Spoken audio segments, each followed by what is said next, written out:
Oke, Bismillahirrahmanirrahim. Assalamualaikum warahmatullahi wabarakatuh.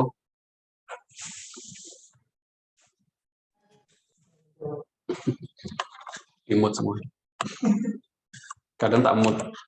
Maksudnya hanya host yang bisa unmute. Oke, Alhamdulillah di malam hari ini kita masuk ke pertemuan 13. Berarti tinggal berapa pertemuan lagi? Tinggal 2 pertemuan lagi. Pertemuan 14 dan pertemuan 15. Kemarin kita sudah masuk ke materi tentang bahasa pemrograman menggunakan bahasa pemrograman Python. Jadi kemungkinan nanti UAS-nya pakai Python. Nah, sekarang ini tanggal 17, jadi nanti minggu depan 24, 31, kemudian tanggal 7 ini minggu tenang, UAS-nya tanggal 9 Januari. Setelah UAS, libur, kalian masuk lagi awal Maret. Oke. Sebelum saya masuk materi kita hari ini tentang tipe data dalam bahasa pemrograman Python, struktur data, ya pengenalan dulu, intermezzo. Jadi sekarang lagi rame apa yang namanya, lagi rame tentang OpenAI ya. Jadi silakan dicoba, apa sih OpenAI itu? OpenAI itu adalah sebuah web chatbot berbasis artificial intelligence yang bisa berpikir dan menjawab pertanyaan. Jadi apapun pertanyaannya yang sudah ada di training, yang ada di pikirannya, di kecerdasannya. Contohnya bagaimana? Contohnya di sini ada yang nanyakan, buatkan esai 400 kata tentang riba. Nah, dia otomatis akan jawab, riba adalah suatu konsep dalam 400 kata. Langsung. Dan itu tidak berdasarkan sumber dari tempat lain. Jadi ketika kalian cek, kalian silakan daftar login di OpenAI. Kemudian ini dicek di plagiarisme, kata-kata ini itu unik 100%. Artinya apa? Artinya dia membaca sumber training, terus dia ngambil kesimpulan sendiri. Ngambil kata-kata sendiri, membuat kesimpulan sendiri dengan kata-kata yang baru. Jadi bukan dari sumber lain.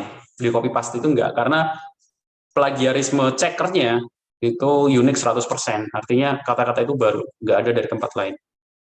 Artinya apa? Artinya sistem itu belajar, mempunyai kecerdasan untuk membuat kalimat dengan bentuk baru dari suatu konsep. Nah, ini yang lagi rame, dan bahkan kemungkinan bisa mengalahkan Google. Ternyata, kenapa? Kalau kita mencari sesuatu di Google, kita harus milih-milih dulu, mana yang benar, mana yang salah, mana yang copy paste, mana yang clickbait gitu ya. Tapi dengan OpenAI ini, kalau kita nanya, coba buat program dengan bahasa pemrograman Python untuk mengecek ganjil genap, dia langsung bisa jawab. Saya kasih contoh. Jadi langsung ada outputnya. Chat OpenAI. Kalian harus login dulu. Ini saya sudah login. Oh, ini saya login dulu. Silakan login dengan Gmail. Select all email with James.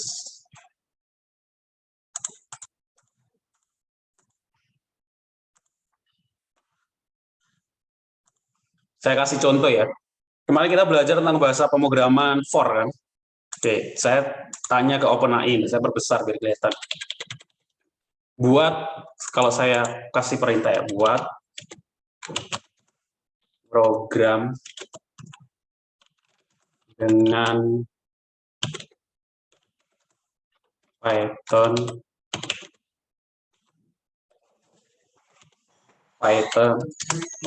untuk cek angka ganjil dan genap. Dia akan otomatis langsung jawab. Untuk membuat program Python dengan mengecek apakah suatu angka merupakan angka ganjil atau genap, Anda bisa menggunakan opsi modul. Operasi modul menghasilkan bisa membuatkan dari suatu bilangan dengan bilangan jika 0, maka bilangan itu adalah genap. Jika 1, maka bilangan tersebut adalah ganjil. Berikut adalah contoh Python yang dapat digunakan. Nah, dia langsung ngasih contoh kodenya dalam bahasa pemrograman Python. Nah, integer input masukkan sebuah angka, menggunakan operasi modul untuk mengecek apakah angka adalah bilangan genap atau ganjil. If angka modulo 2 sama dengan 0, print angka adalah bilangan genap, else angka adalah bilangan ganjil. Udah. Nah, untuk menjalankan program itu Anda bisa menggunakan interpreter Python atau menyimpan program itu dalam sebuah file dengan ekstensi.py. Kemudian menjalankan perintah Python nama file py di terminal atau command prompt. Udah. Cukup mudah kan? Jadi dengan adanya OpenAI, orang-orang itu kemungkinan di beberapa tahun lagi sih, nggak perlu belajar ya. Cukup ada OpenAI ini, mau nanya apapun, dia bisa jawab, ngasih contoh, dan contoh prakteknya gitu. Jadi kita tinggal praktek. Jadi silakan dicoba, dan ini karena masih awal, masih beta ya, ini masih gratis, dan kemungkinan nanti di bulan Februari, atau berapa bulan lagi, kalau pengguna semakin banyak, ini akan jadi berbayar. Jadi kalau kita pengen pakai ini, kita harus bayar. Kalau sekarang masih gratis. Namanya OpenAI. Nah, sekarang kita baru masuk ke materi. Materi kita hari ini tentang, kemarin kita sudah belajar tentang fungsi. Sekarang adalah konsep dictionary list tuple dalam Python. Jadi dictionary list dan tuple itu apa? Dictionary list dan tuple itu tipe atau format data dalam bahasa pemrograman Python.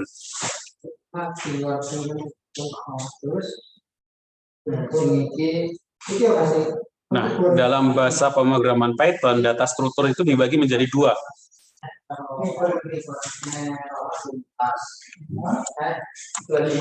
Python data struktur primitif dan data struktur non-primitif. Primitif itu seperti yang kita biasa pakai, ada float, integer, string, boolean gitu ya. Terus non-primitif itu dibagi dua. Ada yang built-in. Pokoknya itu Mas Alvin. Ada yang built-in. Jadi tipe data atau data struktur yang built-in itu maksudnya yang bawaan dari Python. Ada list, tuple, dictionary, atau set. Ada juga yang user-defined. User-defined itu kita buat sendiri tipe datanya. Nah, yang user-defined itu ada namanya stack, queue, linked list, tree. Nah, ini kan kalian pelajari di mata kuliah bahasa algoritma dan struktur data kan, stack, queue, linked list, dan tree. Sudah dapat materi tentang stack, queue, linked list, dan tree? Sudah dapat belum?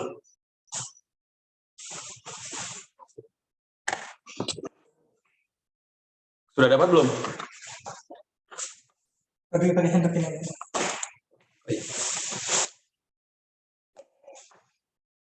Harusnya kalian sudah dapat di mata kuliah bahas algoritma dan bahas struktur data ya, karena itu bagian dari struktur data. Nah, sekarang kita akan belajar tentang data struktur built-in atau bawaan dari Python, yaitu list, tuple, dictionary, dan set. Yang pertama, list. Python menyediakan sebuah tipe data yang dikenal dengan tipe data tipe data berurut atau sequence. List adalah salah satu di antaranya. List adalah tipe data yang berisi satu atau beberapa nilai di dalamnya. Nah, yang ada di dalam list itu biasa disebut item, ada yang disebut item, ada yang disebut elemen, ada yang disebut anggota list. List dibuat dengan menempatkan semua item di dalam tanda kurung siku. Nah, ini diperhatikan. Jadi perbedaannya itu di tanda kurungnya. Kalau dia itu tanda kurungnya siku, tanda kurung siku itu seperti ini. Dan dipisahkan oleh koma, anggota list berisi satu tipe data atau campuran. Jadi tipe data list itu yang tanda kurung siku, dipisahkan dengan koma. Oke. Dan tipe datanya bisa campuran, artinya bisa integer, bisa float, bisa string. Contohnya di sini my list, isinya bisa bilangan bulat, bisa bilangan desimal, bisa string. List juga bisa berisi list lain, yaitu gimana contohnya? Di dalam sebuah list, ini adalah sebuah list, di dalamnya itu ada list lagi. Bisa juga seperti itu, list dalam list, atau list bersarang.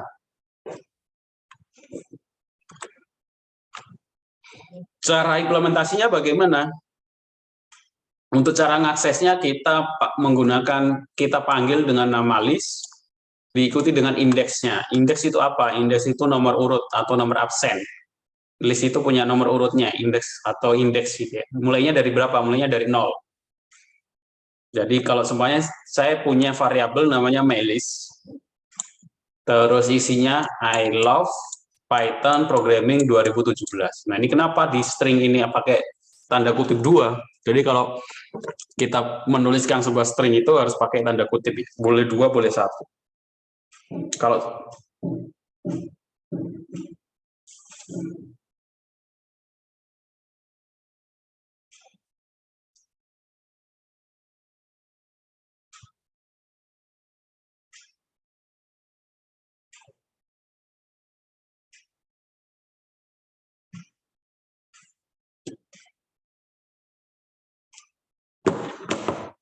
kalau string itu nggak perlu tanda kutip. Contohnya ini I love Python programming.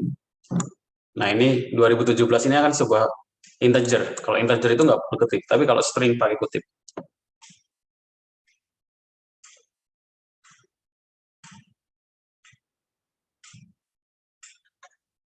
Nah, saya kirim. Ada yang minta ngirim linknya. Kalian bisa masuk lewat ngeklik tombol online kan? Ya kan? Oh, dia nggak bisa join now.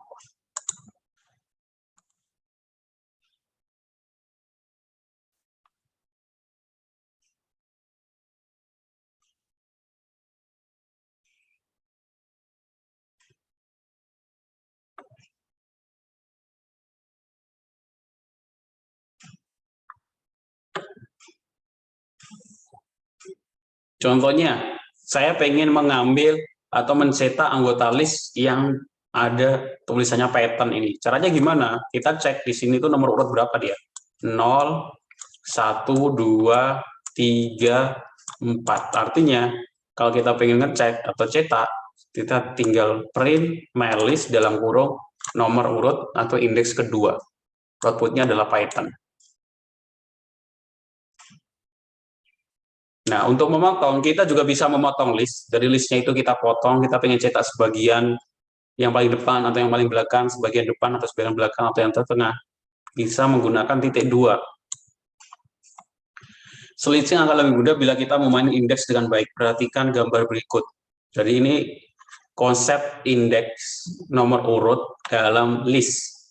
Konsepnya apa maksudnya? Jadi semuanya di sini ada sebuah list tulisannya Python Indo. Yang pertama itu anggota list 0, 1, jadi mulainya dari 0, 1, 2, dan seterusnya. Dan kita bisa ngakses dari belakang juga. Kalau dari belakang, mulainya dari min 1, min 2, jadi bukan min 0 gitu ya. Bukan 0 terus min 1, tapi langsung min 1, min 2, dan seterusnya. Contohnya, memotong. Saya punya kata Python Indo. String dipisahkan dengan koma dalam bentuk list, kurung siku. Variabelnya data.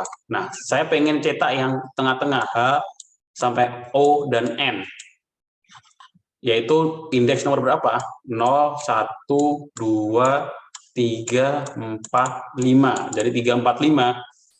Caranya print variabelnya data 3 sampai 6. Artinya dari nomor indeks 3 sampai lebih kecil 6. Jadi lebih kecil 6 adalah 5. Jadi HON yang dicetak.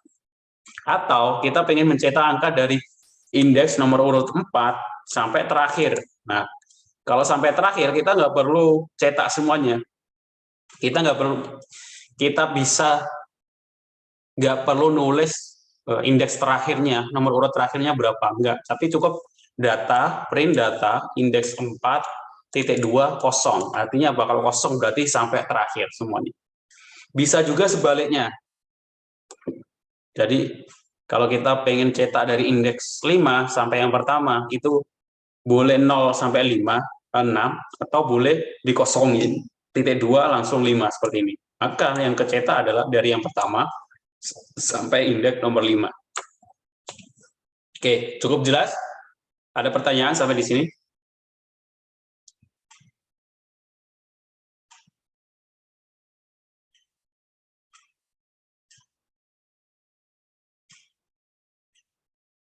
Ada pertanyaan? Enggak ada? Belum ada, Pak. Belum ada. Nanti berarti saya yang nanya. Kalau enggak ada. Terus mengubah anggota list. Nah, list adalah tipe data yang bersifat mutable. Artinya apa? Maksudnya apa mutable? Artinya adalah anggota bisa diubah. Jadi kalau immutable itu nggak bisa dirubah, kalau mutable itu bisa dirubah. Nah, list itu tipe data yang mutable, tapi nanti ada tipe data yang nggak bisa dirubah atau immutable. Tapi list itu masuk ke dalam tipe data mutable, artinya bisa dirubah. Contohnya gimana? Saya punya variabel ganjil, isinya adalah anggota list dari 1, 3, 4, 7, 9, terus kita pengen ngerubah indeks ketiga itu yang mana? 0, 1, 2, 3. Jadi, indeks ketiganya ini kita pengen rubah ke 5.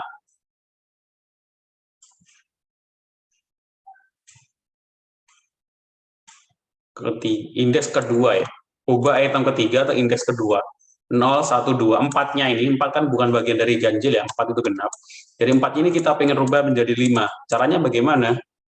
Ya kita tinggal tulis variabelnya, terus itu dia masuk indeks berapa, contohnya di sini 2, terus kita tulis sama dengan 5. Artinya apa? Kita masukkan ke indeks 2 itu 5.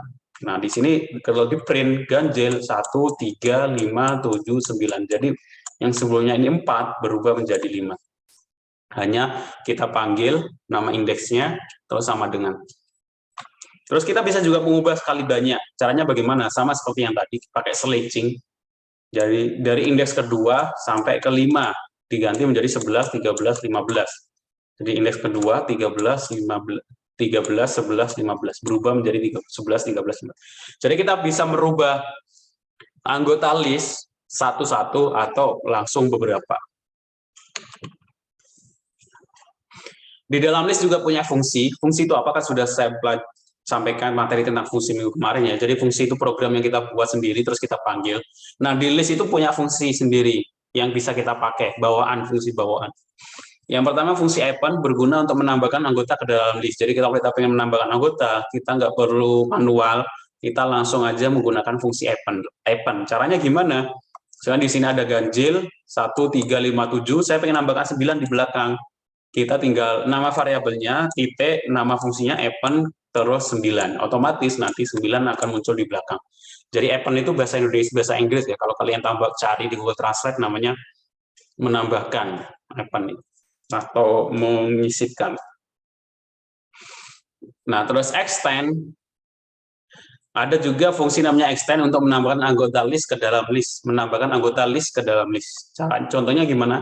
Jadi contohnya adalah ganjil tadi, extend 11, 13, 15. Print ganjil 1, 3, 5, 7, 9, 11, 13. Jadi hampir mirip seperti append, menambahkan di bagian akhir. Extend juga bisa, menggunakan append juga bisa. Kita juga bisa menggunakan operator plus untuk menggabungkan dua list dan operator kali untuk melipat gandakan list. Contohnya, saya punya variabel genap 2, 4, 6. Terus kita bisa menggunakan operator aritmatika plus 8, 10, 11. Jadi kita pengen nambahkan, tapi nggak menggunakan fungsi append atau fungsi extend, tapi kita bisa menambahkan fungsi plus.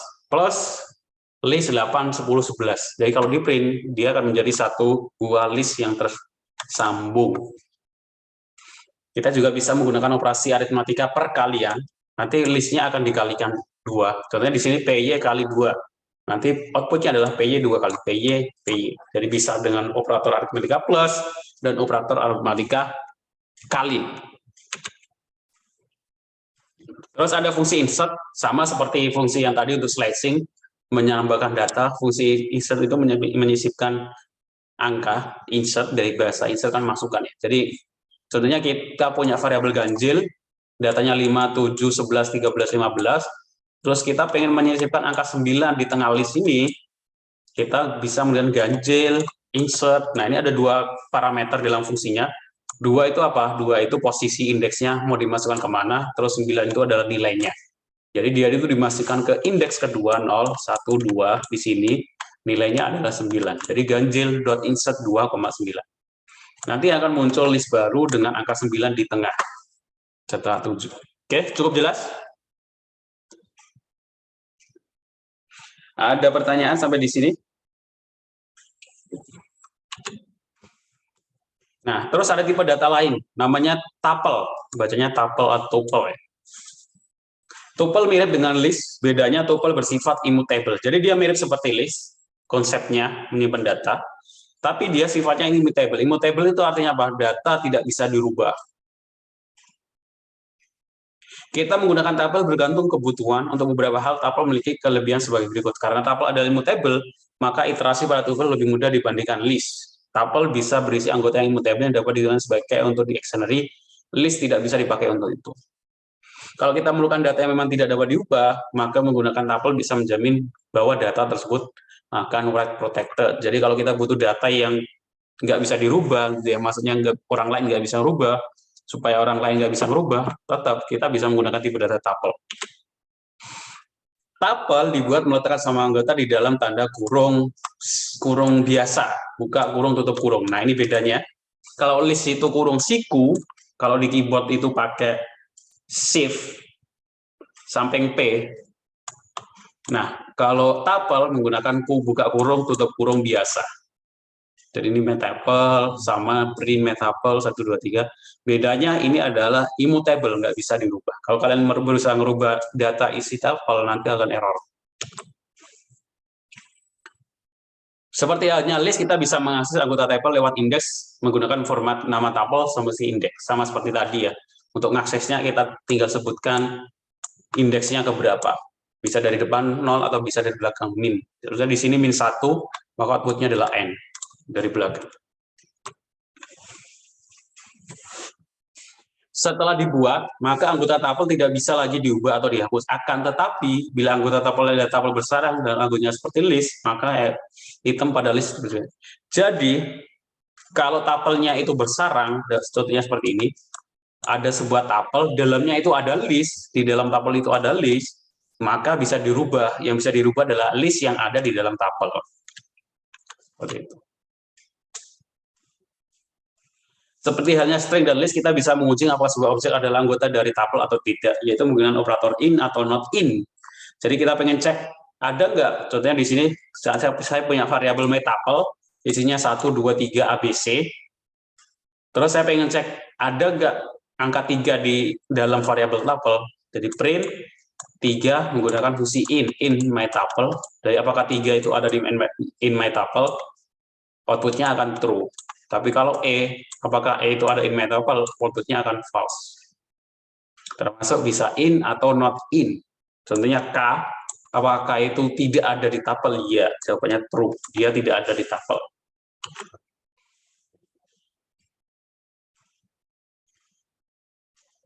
Aplikasi tuple nggak perlu.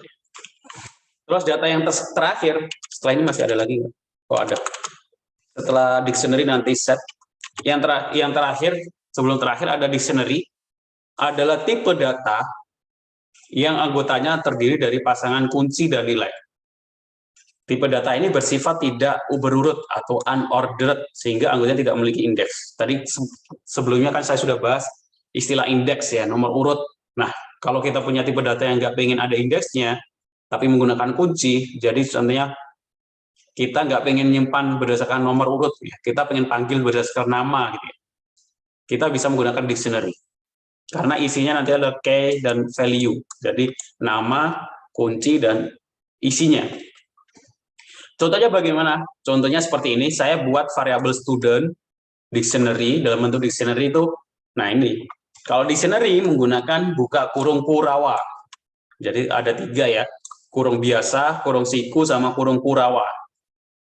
Nah, kalau dictionary menggunakan kurung Kurawa, ada key dan value. Maksudnya apa key dan value? Key-nya itu nama, jadi nama, value-nya itu isi. Jadi variabelnya itu key, isinya itu value-nya. Jadi di sini saya bisa buat dictionary student, terus ada nama, umur, awesome, language, favorit gitu ya. Nah, language-nya ini dalam bentuk list, ada beberapa tipe. Terus favorit di dalamnya dalam bentuk dictionary lagi. Jadi ini dictionary di dalam dictionary. Favoritnya dibagi menjadi food dan sport. Food isinya Indomie, sport isinya basket. Nah, ini tipe data dictionary. Ini biasanya sering dipakai nanti kalau kita buat program, ada istilah dengan format data JSON, mirip-mirip. Kalau nanti kalian sudah masuk ke pemrograman, terus pembuatan sistem, terus menggunakan API, nanti kalian pasti akan sering dengar istilah API, Application Programming Interface, yaitu bagaimana kita ngirim data dari suatu sistem ke sistem yang lain. biasanya formatnya seperti ini. Jadi ada nama variabel, ada key and value, dan kita bisa ambil. Nah, untuk aksesnya bagaimana? Kita menggunakan titik terus nama key-nya. Contohnya kita pengen akses namanya, berarti student, nama dictionary-nya get, titik get, terus key-nya adalah name. Oke, nanti output-nya adalah isinya, Happy Indra Wijaya. Nah, untuk cara mengubah dictionary bagaimana? Dictionary bersifat mutable, artinya dia bisa dirubah. Caranya gimana? Caranya kita tinggal sama dengan aja. Sama seperti kita punya variabel data, isinya kayaknya nama sama usia, kita pengen rubah usianya, tinggal data dalam bentuk list usia, terus kita isi berapa. Jadi nanti nilai 20 ini akan berubah menjadi 36, yaitu mengubah isi dari dictionary. Kalau menambah bagaimana? Ya sama, kita tinggal sama seperti yang tadi, tambahkan alamat sama dengan Medan. Kalau di print data, outputnya adalah sebuah dictionary dengan tambahan alamat Medan. Terus ada juga tipe data set.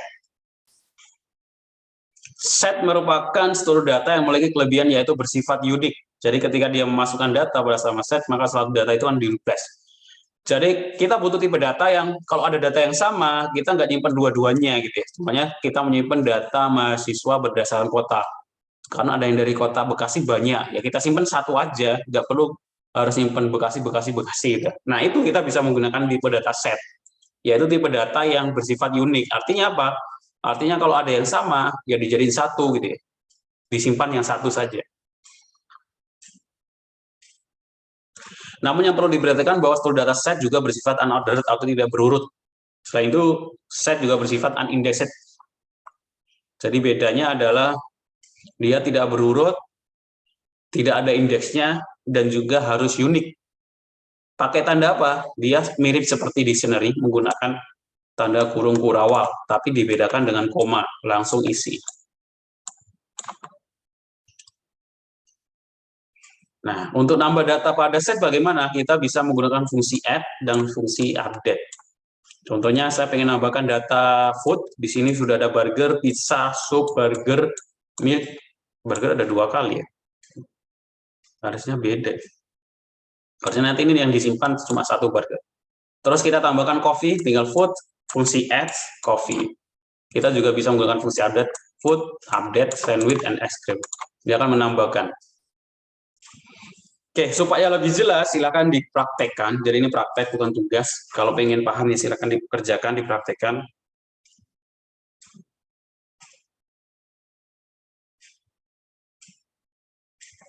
Buat program list yang meminta masukkan name masing-masing. Jadi masukkan name, nanti name-nya disimpan di list, ya. Terus kalian tampilkan indeks keempat dari name masing-masing, tampilkan indeks kedua sampai terakhir name masing-masing, tampilkan indeks terakhir dari name kalian, terus ubah indeks keempat menjadi 0. Oke, silakan dipraktikkan. Inputnya apa? Inputnya adalah name masing-masing. Masukkan name, terus dioperasi listnya. Oke, untuk praktek dan lain sebagainya nanti akan saya bahas ketika offline di minggu depan. Sampai sini ada pertanyaan?